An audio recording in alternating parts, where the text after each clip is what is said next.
Mas isso você tinha visto algum case que você olhava e pô, essa escola conseguiu unir ou foi das suas experiências? Me falou, acho que seria interessante ter uma escola assim.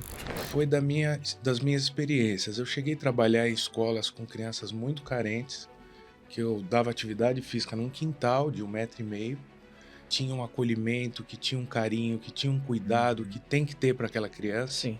No segmento educacional, consultar pessoas especializadas, né? Se não há condição de procurar uma pessoa especializada por questão de orçamento, essa é uma outra história. Agora, você precisa realmente analisar o quanto você acaba pagando no final da conta por não ser bem assessorado.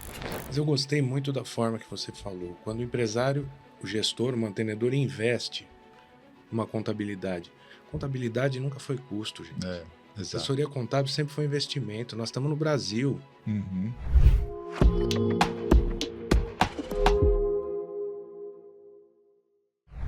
Olá pessoal, sejam bem-vindos a mais um episódio aqui do podcast da BW, a contabilidade, que é a contabilidade do seu negócio. Eu sou o William Lima, sou host e gerente comercial da BW Contabilidade. Aqui comigo hoje está o Sidney.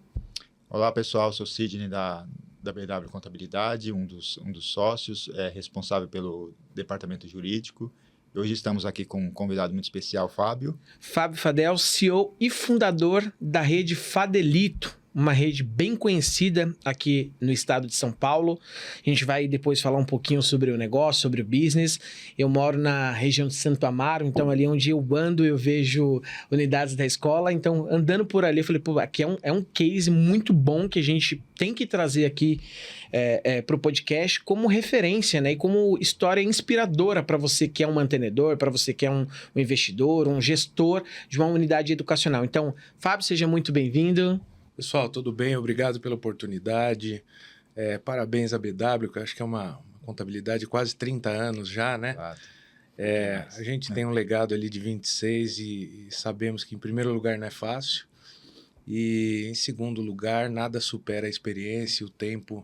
Sem dúvida. Para trazer a bagagem necessária para assessorar bem as Show. empresas, as escolas. Show. Legal. Fábio, para a gente começar aqui esse podcast, mas antes de nós iniciarmos, na verdade, eu quero convidar você que está assistindo aqui esse podcast, esse episódio, para seguir a BW nas redes sociais, se inscrever aqui no canal para acompanhar mais episódios que nós vamos soltar no decorrer do tempo. Nós estamos trazendo aqui muitos empreendedores, muitos fundadores, CEOs de escolas que são inspirações para você que é um mantenedor, para você que tem a sua escola e que provavelmente anseia chegar no nível que essas pessoas estão hoje, né? Então, se inscreva aqui no nosso canal e nos acompanhe de perto.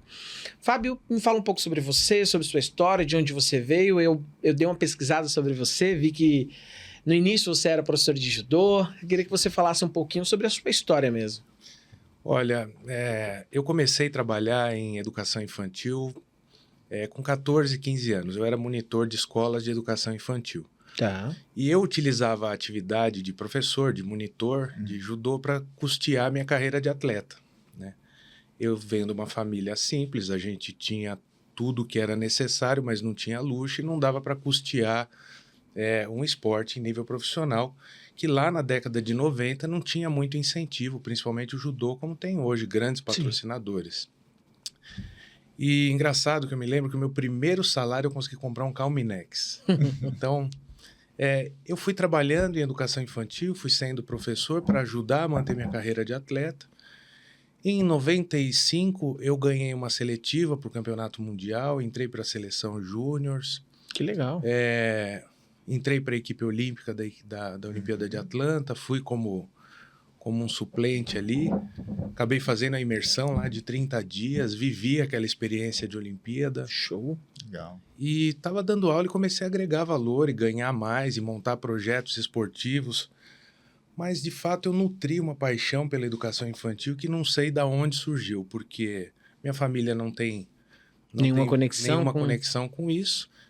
E comecei a sonhar com 18 anos que eu quero ter uma escola de educação infantil, E acho que o universo conspira, né? Porque... acabei namorando com uma moça que era pedagoga, que trabalhava num colégio. E naquele momento eu trabalhava em 2 grandes tipos de colégio, né? Aquela pequena pré-escola, casa adaptada, muito acolhedora, e trabalhava em grandes colégios, muito estruturados, muito profissionais, mas que não conseguiam ter a proximidade e o acolhimento que aquela pré-escola de bairro tinha. E naquele momento a mulher estava se inserindo muito fortemente no mercado de trabalho. Então, Sim. era uma necessidade, né, para que a mãe trabalhasse, poder deixar também o filho na escola. Não era só a questão de uma obrigação legal que o filho tem que estar na escola. E começou a surgir esse sonho de abrir a escola. Deixei uma casa que eu morava, fui morar numa pensão para economizar dinheiro. Dormia ali com 2 barbudos, que naquela época não a barba bem feita, igual a sua, a minha, mas era a barba mal cuidada. E fui juntando dinheiro.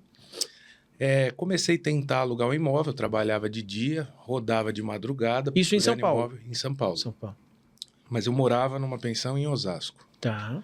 E ia buscando imóvel de madrugada. Naquela época não era tão fácil, não tinha internet. Tinha portal que sim. Caderninho, caneta, telefone, vamos procurar o imóvel. E aí tive muita dificuldade, porque ninguém alugava imóvel para um cara forte, careca, de 20 anos, sem garantia nenhuma, tinha bons salários, mas não tinha condição nenhuma de dar um aval para uma locação.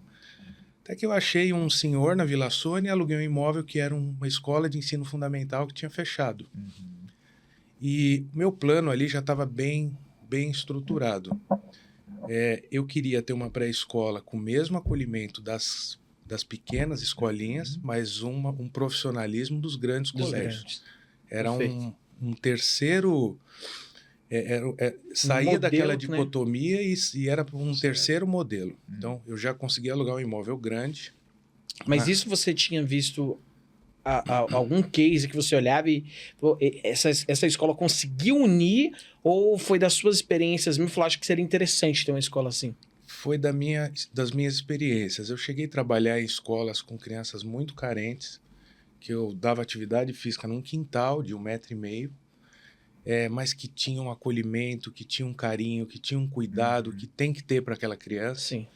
E trabalhei em colégios que eram de um quarteirão, riquíssimos, com mensalidades altas.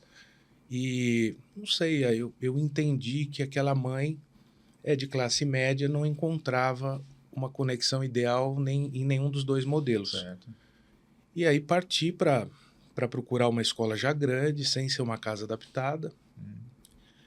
Nesse meio termo, fiz tudo que tinha no Sebrae, todos os cursos, que eu vinha fazendo faculdade, mas contratado de universidades por causa do esporte. Então, fiz engenharia 4 anos, comércio exterior 2, educação física 3.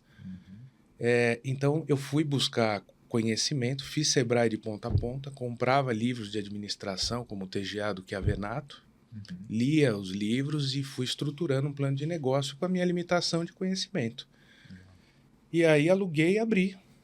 Primeira unidade na Vila Sônia. Vila Sônia, no Butantã, com a minha cofundadora, a professora Michele, de Freitas Vieira, que naquela época precisava de 2, né? Para ter uma empresa, precisava de 2 sócios. Então, ela não era uma sócia investidora, mas foi uma sócia que me apoiou, me encorajou e me ajudou em todo o processo de montagem.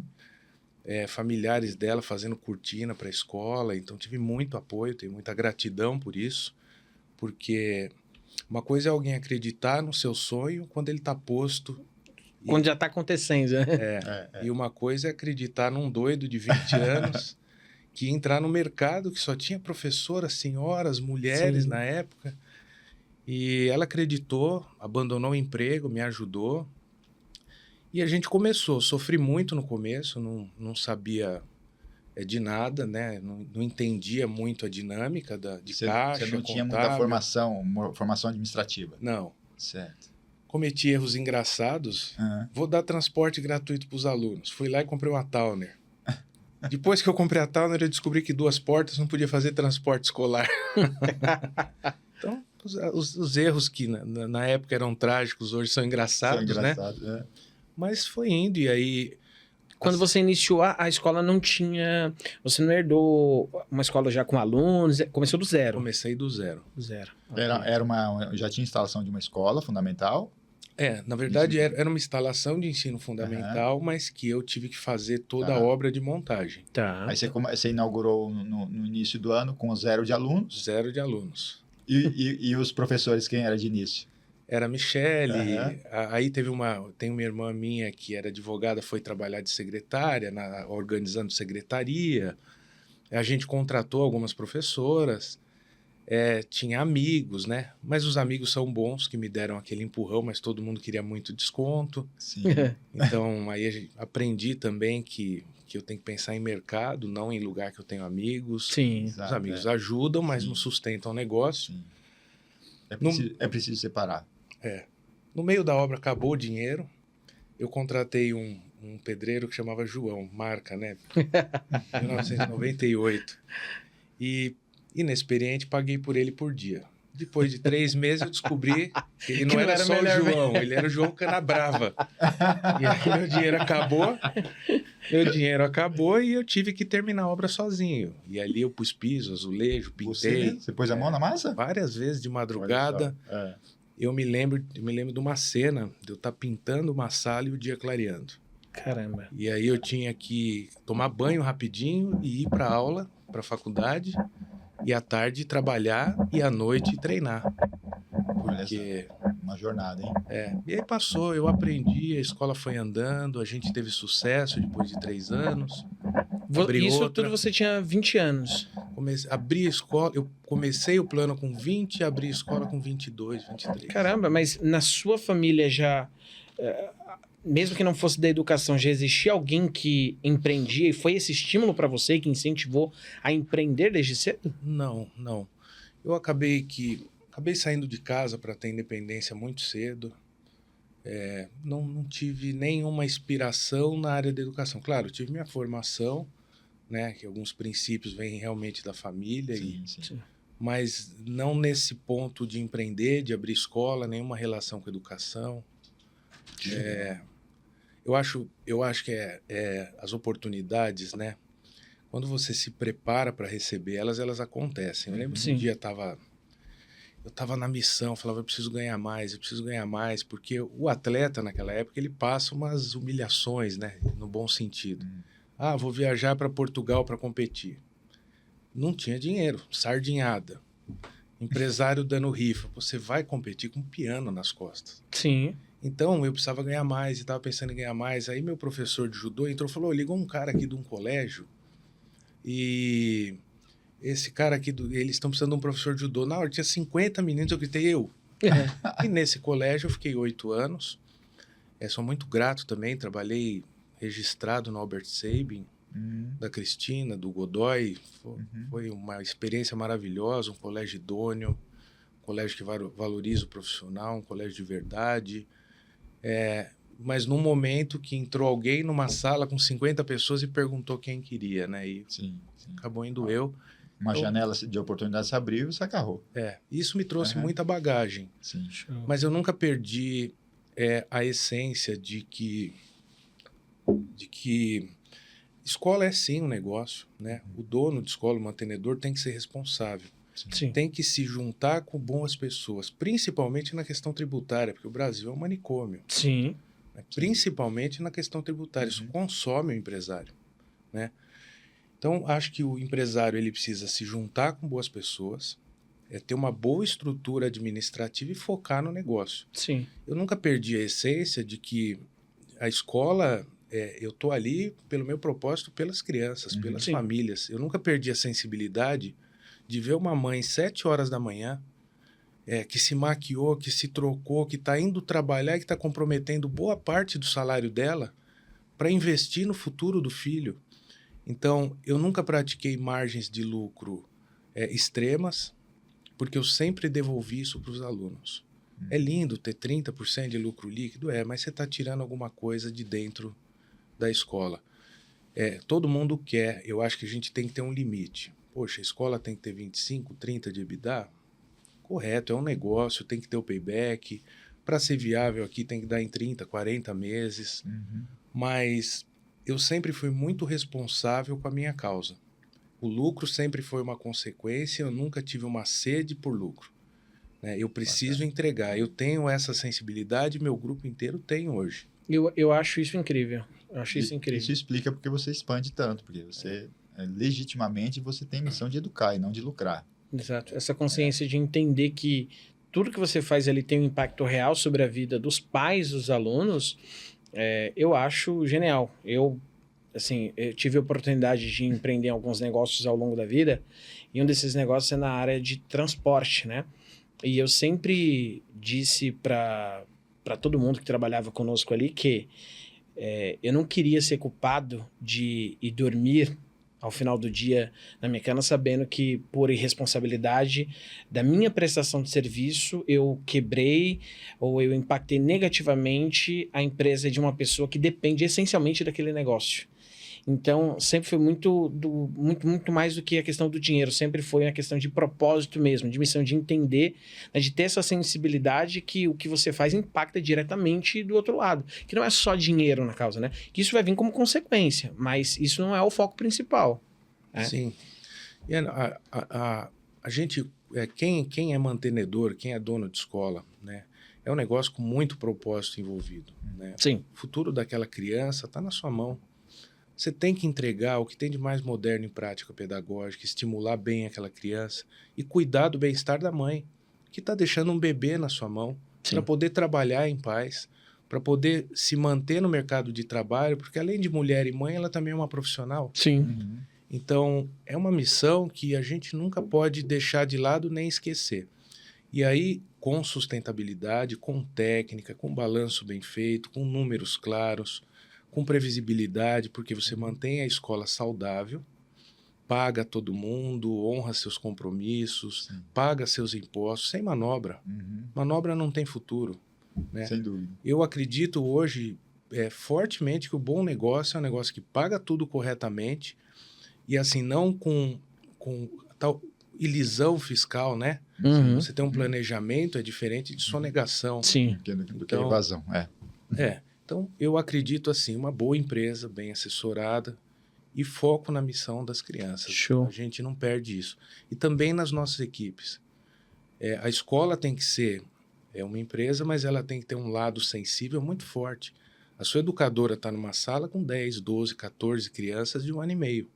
Cuidar da sala, de professor, da saúde mental dela.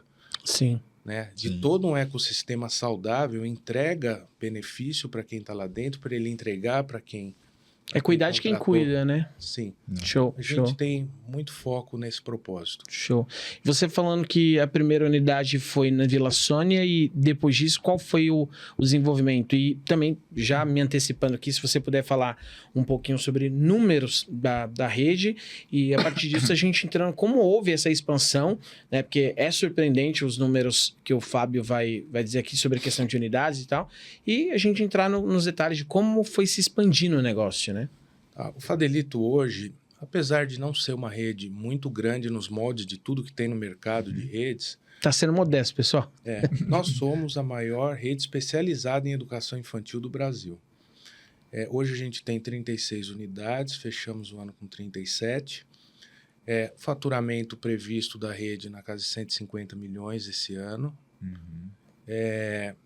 Nunca fechamos nenhuma unidade, todas as nossas unidades são saudáveis financeiramente, todas elas dão lucro. Boa. A gente trouxe no último ano uma rematrícula de 91% na data. Muito bom. Isso, Em que mês, Fábio? Setembro, outubro. Setembro, outubro já tinha 90%? A data limite era 1º de outubro, né? Para já ir no boleto de outubro.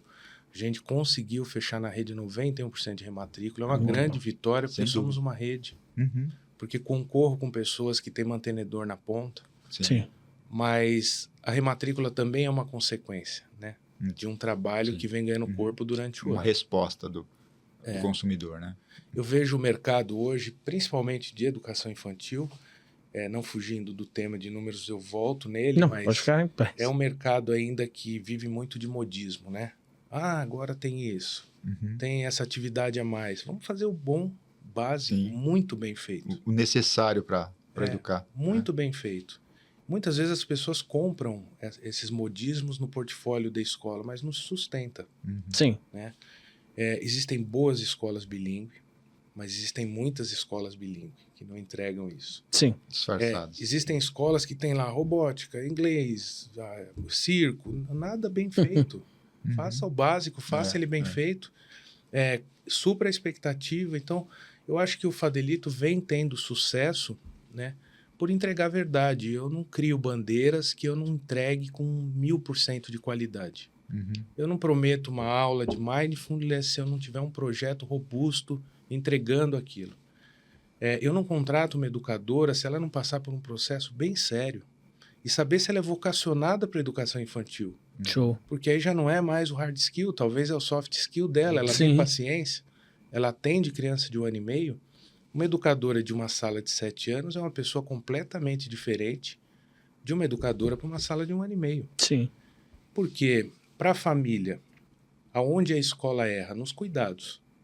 E a família não enxerga a parte pedagógica por trás. É um pouco ingrato isso. Sim. Você colocou um pertence errado na mala, a criança toma uma mordida, você é duramente punido. Mas existe um trabalho muito sério, muito robusto pedagógico por trás.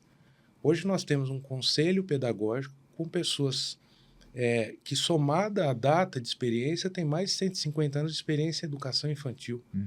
Tem um conselho de pesquisa em neurociência aplicada à educação infantil. Nossa, que legal. Tem um trabalho muito técnico no berçário de desenvolvimento. Um bebê chega a fazer 1 milhão de conexões neurais por segundo. Se bem estimulado, se bem direcionado à atividade, ele vai ser um adulto com uma capacidade melhor de enfrentar o mundo, de resolver problemas, de sonhar e ser o que ele quiser ser. Então, a educação infantil dá essa base educacional. Mas a gente sofre um pouco por ser vistos e percebido o seu serviço nos cuidados. Então, você tem que trazer a família para o investimento em educação. Que legal. Então, acho que a gente, de verdade, eu não sou um cara esotérico, né? Mas eu acredito muito em energia. Se eu entregar a verdade, eu vou ter sucesso. Sim. Nunca quis ser a maior rede. Sempre quis ser a melhor escola. Independente se um dia a gente tiver 100, eu preciso ser aquela melhor escola em cada um dos pontos. A essência você não vai perder. Senão, eu não quero ter muitas. Porque existem casos recentes de escolas grandes que abriram, fecharam. Para o empresário, é simples. Abriu, fechou. Para mim, não é simples. Quando eu fechei, eu errei com alguma criança ali. Se eu estou perdendo aluno, não é o financeiro só. Eu estou entregando mal, eu fiz mal para alguém, eu errei com alguma criança. É claro que em uma rede, em milhares de alunos, você erra na ponta. Mas a nossa essência a gente nunca vai perder. Ser grande é uma consequência. Ter uma contabilidade, um balanço, uma gestão financeira saudável é a nossa obrigação. Sim.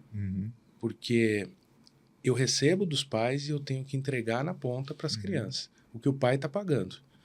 Quero ter 30% de lucro? Não. Quero ter uma margem de lucro saudável. E para entregar, você precisa de informação. Sim. Precisa de informação produzida e bem articulada. As grandes redes, os grandes grupos têm muita estrutura, né? Contábil, de inteligência, contrata bons escritórios, contratam boas contabilidades. Muitas vezes o pequeno morre porque ele não foi buscar boas pessoas especializadas para assessorá-lo, né? Sim. Então, hoje a internet, podcast, a própria rede de internet te dá o caminho para você encontrar gente boa. Sem dúvidas. Né?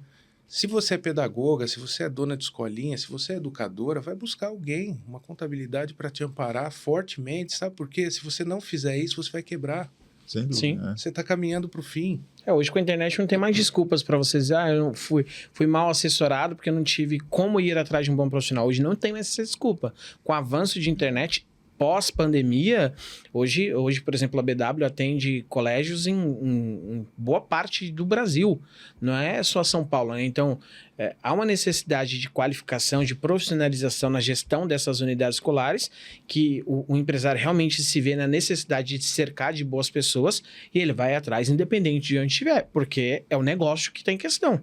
Ou ele se qualifica, ou ele se profissionaliza na gestão, ou em algum momento isso quebra por falta de gestão. Eu vou trazer aqui a título de exemplo, nós tivemos uma reunião recente com um colégio faturamento médio de 7 milhões por ano, na Zona Sul também, e que por questão de faturamento saiu do Simples e foi lançado diretamente para o lucro real. Qual que foi a questão? Não teve planejamento nessa transição. Não teve planejamento dessa transição, com um escritório de contabilidade que não era especializado em instituições de ensino, convocou uma reunião com a gente desesperado, falou, olha, a gente está pagando aqui praticamente 35% de alíquota efetiva, já começamos a consumir reserva de caixa e possivelmente nos próximos 5, 6 meses Até novembro a gente quebra. A gente quebra. Na mesma hora, nós pedimos balanço, começamos a analisar algumas questões, vou até deixar o Sidney falar. De bate-pronto, a gente já identificou algumas falhas. E aí a gente fez um estudo, um planejamento tributário, e aí a gente entregou o laudo para ela. Sidney, se você puder falar, o que a gente identificou? Esse é um exemplo recente, nessa semana, que aconteceu nessa semana, em que a importância do empresário do segmento educacional é consultar pessoas especializadas, né? Se não há condição de procurar uma pessoa especializada por questão de orçamento, essa é uma outra história. Agora, você precisa realmente analisar o quanto você acaba pagando no final da conta por não ser bem assessorado. Esse foi um caso em que uma escola de educação infantil também, com 7 milhões por ano de faturamento, pagar 35% de alíquota no lucro real, é uma coisa absurda. E ela falou, olha, eu vou quebrar até novembro. Falei, e estavam todos os gestores ali reunidos. Falou assim, olha, já ouvimos 5 especialistas e todos disseram que não tem o que fazer, é irreversível. Já escolhemos regime. E a solução foi praticamente simples de se dar. Olha, você tem uma operação hoje que se divide entre a atividade principal, que é a educação, e tem a atividade secundária, que são os produtos que você vende, né? Primeira coisa que vai ser feita a partir de abril é separar essa atividade. Só aí você já enxuga seu lucro no regime do lucro real. Enxuga seu lucro porque você passou. Tem manobra ilegal? Não tem manobra ilegal nisso, porque é permitido. É a elisão que você comentou. Jogar o jogo, né? Sim. Jogar o jogo. Então, em questão de horas de conversa, foi dada uma solução para ela, que talvez ela não ouviu, que ela não ouviu dos 5 especialistas que ela escutou anteriormente, né? Esse ponto traz aqui um questionamento para a gente, até que ponto vale a pena você economizar com assessoria, né? E outra, será que é muita diferença? De repente o empresário vê uma marca famosa de uma assessoria, como a BW, como a Amélia Fernandes, falando, não posso pagar isso. De repente ele nem se deu o trabalho de saber botar, né? Saber quanto custa, né? E qual seria a contrapartida disso da economia, né? Porque às vezes você investe um valor maior na assessoria, na contrapartida de que a sua escola está melhor protegida, com as sugestões que são dadas, você aumenta as suas margens, acaba que muitas vezes a própria contratação em si se paga pelos insights que serão dados ali nesse processo de consultoria. E quando nós fizemos esse estudo, em 2 meses, nós verificamos que existe praticamente quase 90 mil impostos a serem restituídos. Mas eu gostei muito da forma que você falou. Quando o empresário, o gestor, o mantenedor investe numa contabilidade. Contabilidade nunca foi custo, gente. Assessoria contábil sempre foi investimento. Nós estamos no Brasil. Esquece. Se você não estiver jogando o jogo da forma certa, nenhuma empresa dá lucro aqui. Não. É verdade. Ninguém tem lucro aqui se não jogar de acordo com a lei. Eu tenho algumas premissas, são engraçadas, não quero ser polêmico aqui, tá? Mas o pato é um animal condenado, né? Sim. Ele não nada, não bota ovo e não voa direito.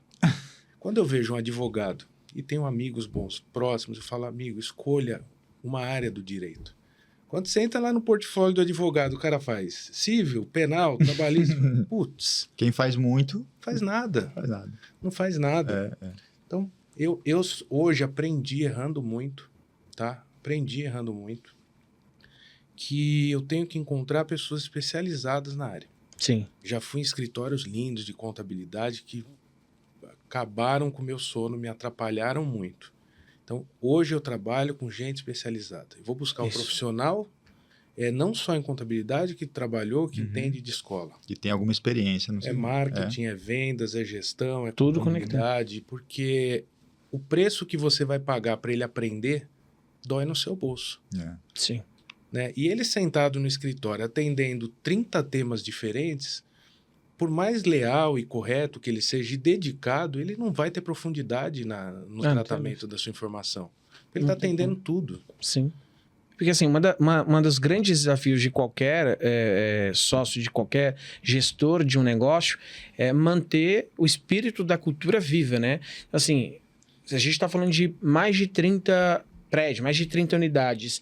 Como que você consegue fazer com que o zelo, esse sentimento de que não é só negócio, tem um propósito social por trás, tem uma missão por trás, impacte diretamente para o professor que está lá na sala de aula com o aluno, que ele entende que não é só negócio, que ele entende que ele é mais do que isso que ele está fazendo ali. Como que você consegue ter essa sinergia, gerir o time dessa forma para que eles comprem a sua briga, comprem o seu propósito? Como que você faz isso? Ó, em primeiro lugar, vamos no funil ali do pessoal. Em primeiro lugar, contratar bem. Contratar gente vocacionada. E bem, eu não falo currículo só. Que eu acho que aqui é uma das partes que mais pecam, né? Sim, analisa currículo puramente por formação, mas não analisa habilidades. Porque a cultura não inclui a pessoa. Sim. A cultura espelha a pessoa. Se ela não se encaixa naquele ambiente, se você dentro da escola tem um ambiente de afeto, de desenvolvimento, e a pessoa não está naquela vibe, ela sai. É questão de tempo. Então, se você contrata mal, a pessoa não fica. A gente tem uma série de ações por ano. Em primeiro lugar, o líder tem que ser humano. Né? Não existe cultura que sobreviva a uma diretora autocrata, uma diretora estúpida, porque o pessoal ali embaixo é um reflexo dela. Sim. Então, eu não gosto muito da estrutura de pirâmide, de descer de cima para baixo, mas tem que começar ali a cultura. Então, vira balela, né? Se você falar, trate seu filho com acolhimento e não trate o seu colaborador. Né? Vira balela, não funciona na ponta. Tem que ser de verdade. Se a sua cultura é de acolhimento, de carinho, ela tem que ser com o fornecedor, com o parceiro, com a educadora. Eu fico maluco quando eu vejo alguém de compras destratando um fornecedor. Tem fornecedores de 20 anos, 25 anos. Fico doido de ver destratar um vizinho porque está brigando por causa do barulho da escola. Porque a nossa essência é a essência de acolher, né? De ter uma educação humana.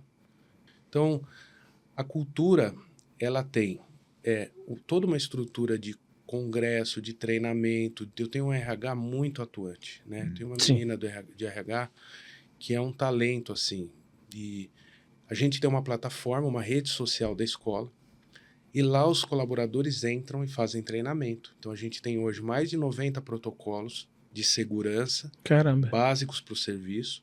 O que é um protocolo de segurança? Contratei uma berçarista. Ela entra na plataforma, vai para o básico, para o arroz e feijão. Se ela errou no tempo que a criança tem que arrotar depois de tomar mamadeira, ela volta para trás e não trabalha.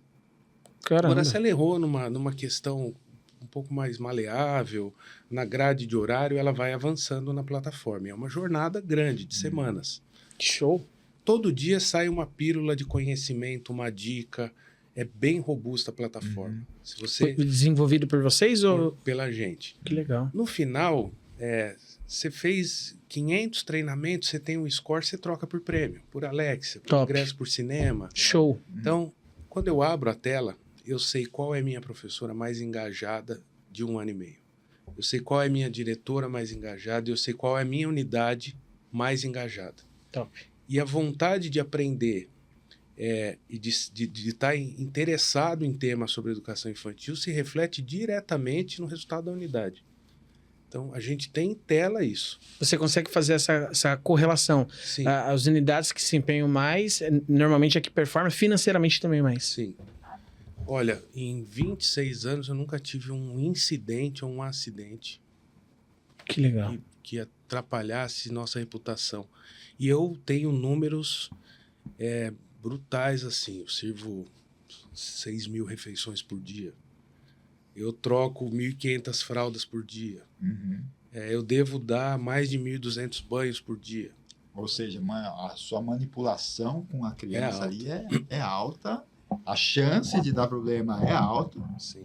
mas você tem um processo robusto, sólido, que funciona e que forma o indivíduo antes dele tocar a mão na criança. Sim. E um ecossistema que você mesmo criou. Sim. Legal. E outras coisas importantes, né? Quando eu vou pôr um brinquedo na escola, eu tenho uma cartilha de brinquedos homologados.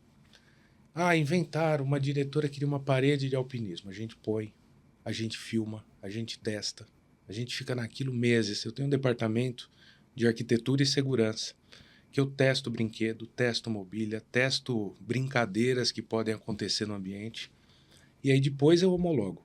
Então, um exemplo da troca de fralda, itens como a colmeia de parede.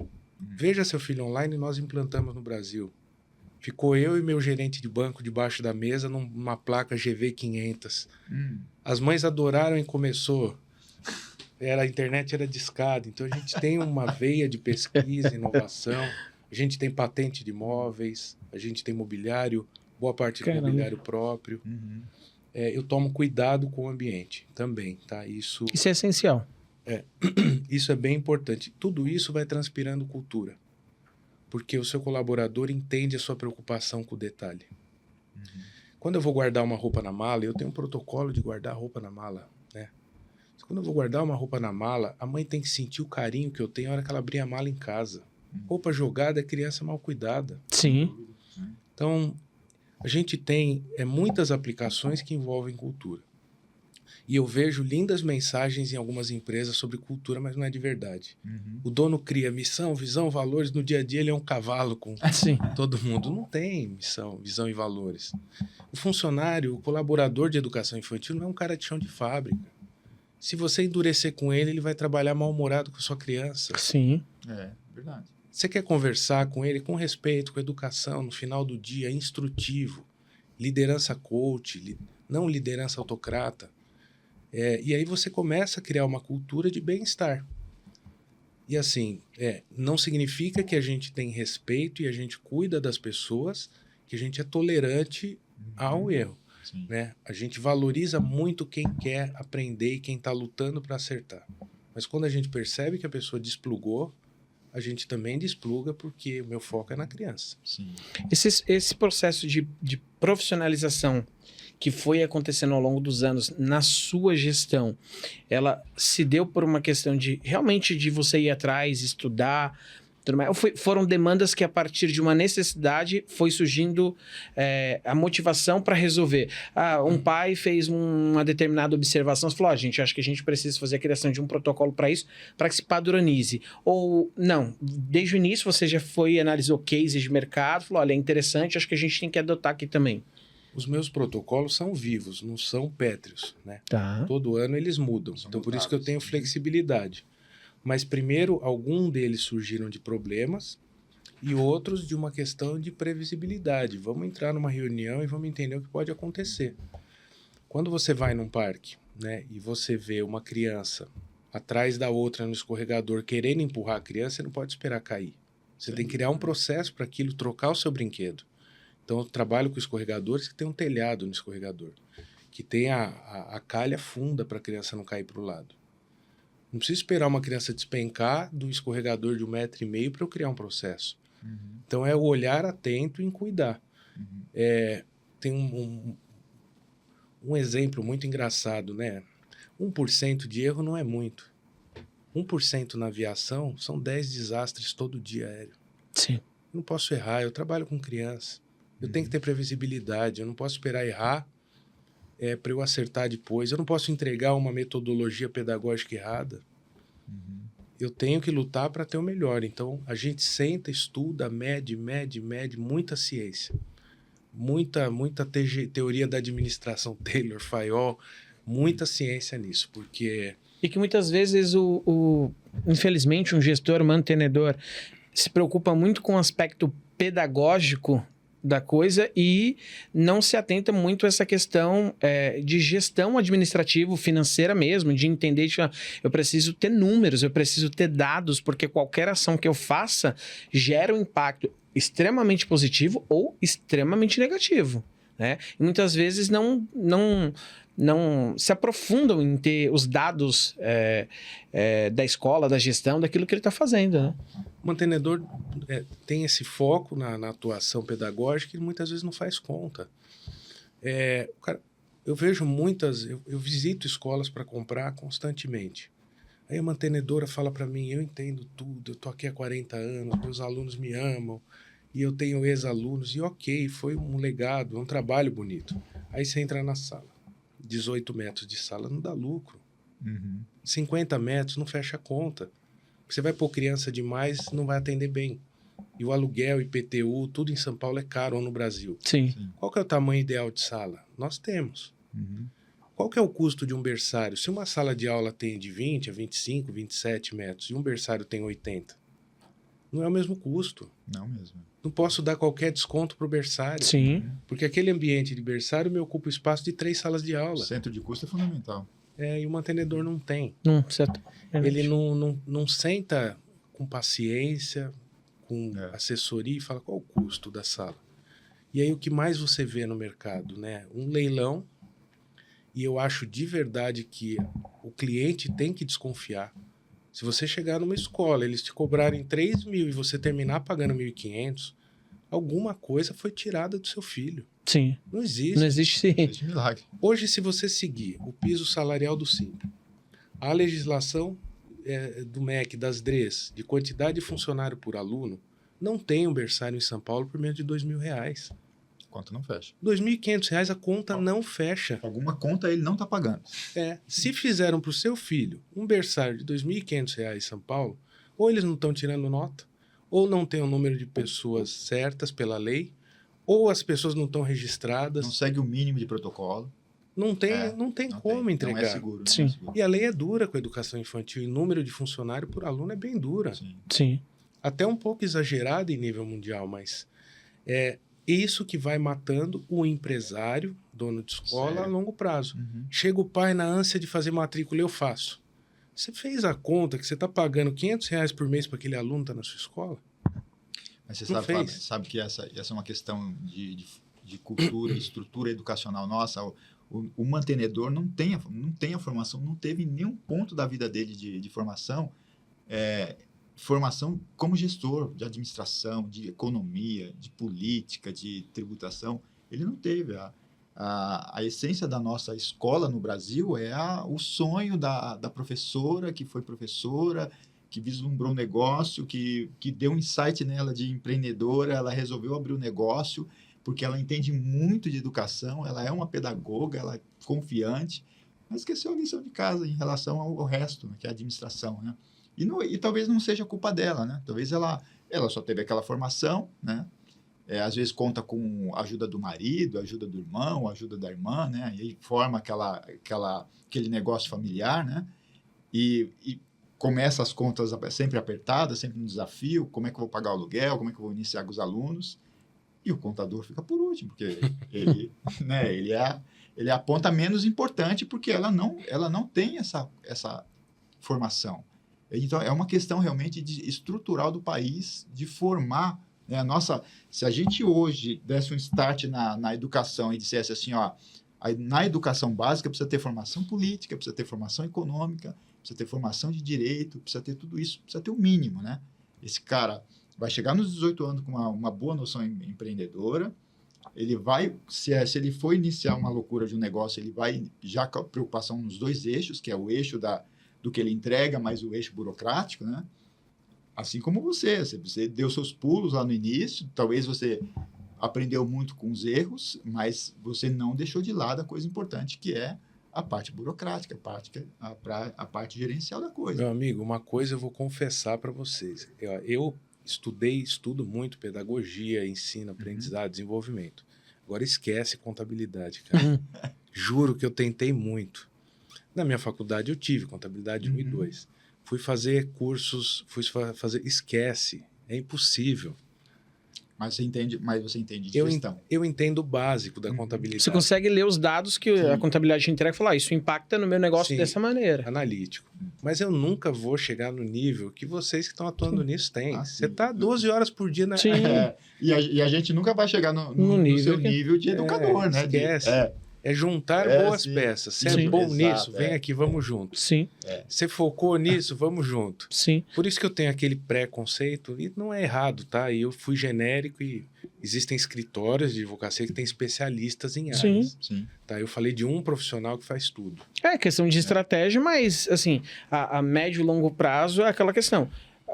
É a estratégia que o fato de você ser especializado te permite você ter uma maior autoridade, te permite você cobrar mais do que um generalista, porque você entende as especificidades daquele negócio. Você vai entregar. Sim, e entrega com um nível de perfeição maior. Aquilo que você falou, eu vou dar conta de todas as etapas do ensino, do berçário ao médio.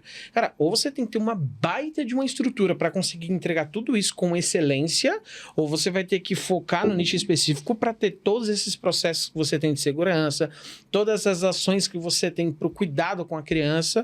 E isso tudo é fruto, talvez, de uma escolha que você fez lá atrás. Não, eu vou focar nesse nível da educação, nessa etapa da educação, porque é que eu acho que eu consigo entregar com excelência algo que eu me dispus a fazer. Né? Então, essa é a importância de você focar.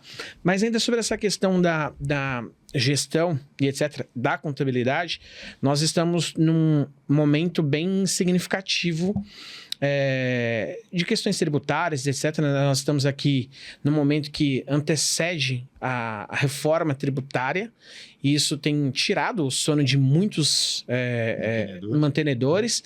Muitos têm nos procurado, preocupados como que vai ser, se a empresa vai pagar mais imposto, qual que vai ser o impacto sobre isso. Eu queria perguntar como que vocês têm lidado com isso, como você, como gestor de uma rede de educação, principalmente desse tamanho, tem lidado com esse desafio. Como que você tem se organizado? Quais são os impactos que isso tem gerado para o seu negócio? Como você está sendo orientado? Sim. Olha, de fato, eu ando lendo muito, assistindo muita coisa na internet para tentar entender a parte técnica disso, né? Eu sei lá que a alíquota de 1% já está rodando, a gente trabalha hoje de lucro real. Certo. Mas toda a exposição da nova questão tributária ainda não está muito clara, né? Sim. Eles estão testando. O que eu posso falar para vocês como empresário, tá? A virada de chave tem que ser bem feita, tem que ser muito bem calculada, porque para quem tem um limite de margem, pode ser o fim ou pode ser um recomeço. Exato. Então precisa ter atenção na virada. Como empresário, a parte comercial, para mim, quanto menos sonegação, melhor. Porque eu tenho uma concorrência que não paga nada. Eu gostaria que o governo conseguisse cobrar tudo de todo mundo. Porque é impossível competir com escolas que não pagam imposto. Sim. É impossível competir. Eu tenho escolas que nitidamente não pagam. Você vê lá o tamanho da escola, a quantidade de aluno, o cara está no Simples. Não paga imposto. Eu nunca vou denunciar, nunca fiz nada contra a concorrente. Mas é uma disputa desleal. Você está lá com uma mensalidade encaixada, com 6, 8, 10 de margem. Você cobra lá 2.400. Aí vai a escola do lado, faço 1.300 com todas as refeições. Impossível, não compro arroz, feijão e carne. Então, de fato, comercialmente, se o governo conseguir cobrar todo mundo e fiscalizar fortemente, nós vamos ter 10 anos de muita prosperidade. Vai acabar com 30% da educação infantil. Sim, vai acabar com... Quem não paga imposto. Quem não está preparado não vai suportar. Porque ele precificou a escola por não pagar imposto. Exato. E aí ele errou desde o começo. Então agora ele tem que virar, acertar o preço, e o governo... É difícil virar o jogo, né? Para quem ele já se estabeleceu no mercado, né, nesse formato, porque o lucro dele vem da sonegação, né? É só onde ele consegue tirar. Para eu conseguir ganhar alguma coisa, eu vou ter que sonegar, não tem jeito. Aí ele não consegue virar essa chave de, olha, eu preciso melhorar a minha qualidade pedagógica para justificar um preço melhor, para conseguir entrar na regra do jogo. Que a regra do jogo é pagar o imposto. Sim. Né? O momento é agora de buscar informação, de buscar ajuda. Exatamente agora. Porque ano que vem já é aplicação. Porque agora ele tem que sentar com o contador e falar, tá bom, me explica aqui minha realidade. Qual é o meu custo? Meu custo por aluno aqui está em R$ 1.900 com imposto. E eu estou cobrando R$ 1.700. Porque aí ele tem tempo de virar a chave, de abrir o leque, de mudar o negócio, de arrumar as contas. Porque não dá para esperar a tragédia acontecer daqui a 1 ano e meio, e aí não muda mais, porque aí o empresário morre. Vem a carga tributária alta, o mantenedor não tem mais dinheiro para pintar a escola, para investir, para pagar pessoas, aí ele vai morrendo. Começa a definhar o negócio. Exato, essa é a palavra. E a gente cansou de ver isso. Ah, sem dúvida. Olha, uma grande lição que eu tive, assim, tive concorrentes duríssimas do lado, fazer qualquer preço. Todas fecharam. Na pandemia, em Todas volta da fecharam. minha, fechou um monte. Todas fecharam. Não resiste. Eu hoje, se tem uma escola do meu lado que começa a fazer qualquer preço, eu até falo para ele, é só esperar. Uma hora. Vai fechar. É. Porque esse preço não fecha a conta. E quando a gente senta com o pai hoje, a gente está explicando o custo. O pai traz uma proposta. A gente faz o pai pensar. Vamos sentar aqui, vamos entender? O piso salarial do educador é tanto, o imposto é tanto. Como que ela te fez isso? É. Quem está pagando a conta? Que comida que ela vai... A gente hoje abre conta. Para o pai tem transparência. Se eu tenho 8, 12 de lucro, eu tenho transparência. Eu cansei de converter matrícula pelo dobro do preço abrindo as contas. A gente fala para você, se você quiser escolher lá, entra na cozinha, pede nota fiscal, vai na sala e vê se tem. Pergunta para a professora se ela está registrada. Não Acabou. perde. Show.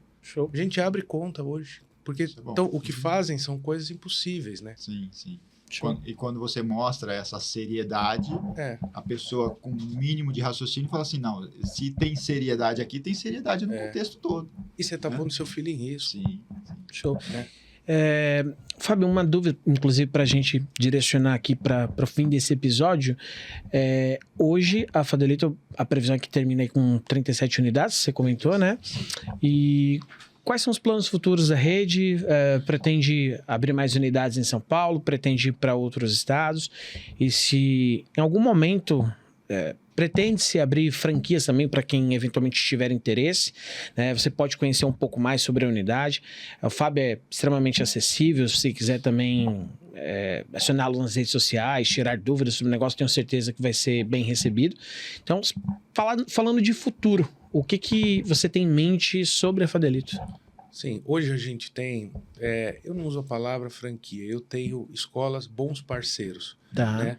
A gente não tem um plano de vender franquia aberto. A gente trouxe pessoas notáveis para o escopo, Show. pessoas com experiência profissional que têm unidades do Fadelito e são mantenedores, gente com muito propósito. Show. E que até fazem parte de um conselho que a gente tem, muito instrutivo, que a gente tem muita força por conta disso.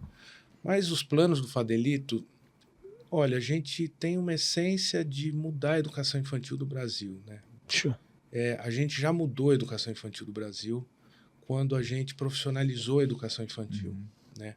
Então, a gente vai seguir expandindo, vamos seguir crescendo, em primeiro lugar com qualidade, nunca pensando em quantidade, porque eu volto com o que eu falei no começo.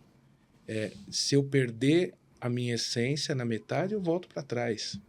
Esquece, o negócio está em segundo plano, em primeiro lugar, a missão que eu tenho. Certo. Se o dono de escola não olha para o rosto de uma criança de 1, 2 anos e não vai dormir em paz, que ele está entregando o melhor para ela, ele tem que mudar de ramo. Sim. Não tem que trabalhar com educação. Então, a gente vai seguir crescendo, a gente tem um plano bem ambicioso para os próximos anos. A gente busca inspiração internacional. Tem grandes grupos no mundo com 1.000, 1.900, 600 unidades. Em modelos bem diferentes, um pouco na Ásia, um pouco na Europa, alguns nos Estados Unidos. E o Brasil tem muita oportunidade para uma educação infantil profissional. A gente está a todo vapor e bem embalados hoje. Tem mercado para isso, Tem. para quem é sério, né? Porque tem famílias que escolhem pessoas sérias para deixar seu filho. Sim. A gente está falando do ativo mais precioso do casal, né? Tem hoje escolas de muito sucesso, né? A gente tem problemas como todo mundo, mas eu passei o ano passado com fila de espera em inúmeras escolas. Com fila de espera? A gente chegou a abrir uma unidade em Campinas. Em setembro, quando era em janeiro, tinha 27 crianças na fila de espera para o berçário. Louco. Então, a gente tem uma boa entrega para o país, para a comunidade. Alguém precisava puxar esse caminhão de valorizar a educação infantil e aí não desmerecendo mantenedores, escolas. Tem escolas de educação infantil maravilhosas no Brasil. Tem pessoas talentosíssimas que entregaram a vida. mas a gente precisava puxar essa bandeira, puxar esse barco para frente de valorizar a educação infantil. Não é escolinha, né? Deixou de ser escolinha há muito tempo. É uma escola que prepara a criança e se as pessoas forem estudar os impactos, talvez a educação infantil é mais importante que fundamental. Sim. Que ela muda toda a estrutura cerebral da criança. Sim. Uma boa educação É uma infantil. janela que se abre e fecha e não abre mais. Exato. Então, a gente trouxe inspiração de outros países, que isso já é muito importante. Em países desenvolvidos, os pais entendem a importância de uma boa educação infantil. É o começo. Aquele papo de escolinha morreu, uma escola séria, uma escola dedicada, uma escola fundamentada e muito planejada para atender bem essas crianças. Show. Eu disse que ia ser a última pergunta, mas ele me trouxe um dado aqui que eu achei interessante e para finalizando, se eu queria te ouvir falar sobre isso, eu percebo que a captação de alunos é uma dificuldade muito grande para boa parte das escolas. Sim. Muitas deles ficam com aquele método orgânico de colocar uma faixa na frente da escola, matrículas abertas e tal. Não que isso seja errado, mas os mantenedores, enfim, os donos de escola focam apenas nisso.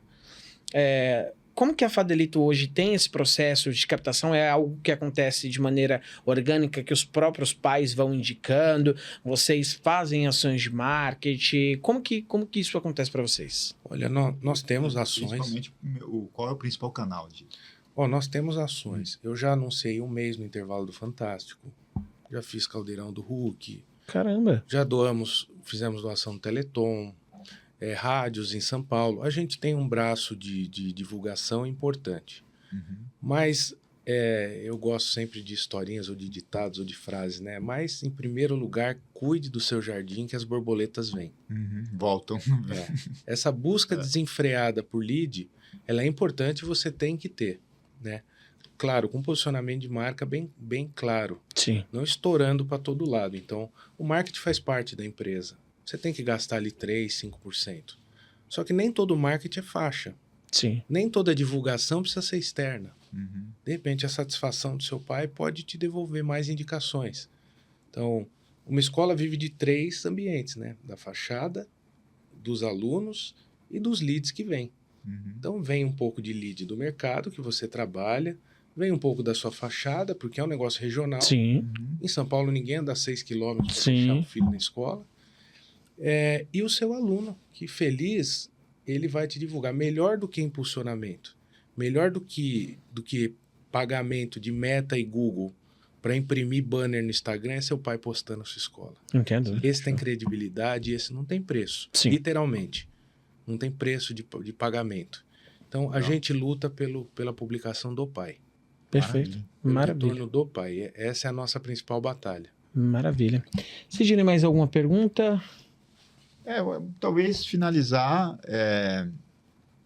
pensando em você, como que você enxerga gerações hoje que você formou? Há uma geração que você formou que volta na escola para matricular o filho. Qual é a sua sensação?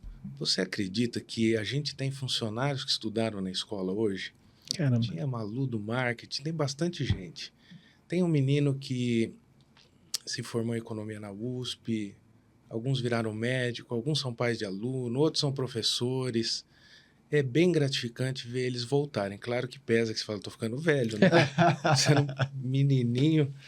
Mas é bem gratificante ver, em primeiro lugar, tá? Eu tenho muito claro isso.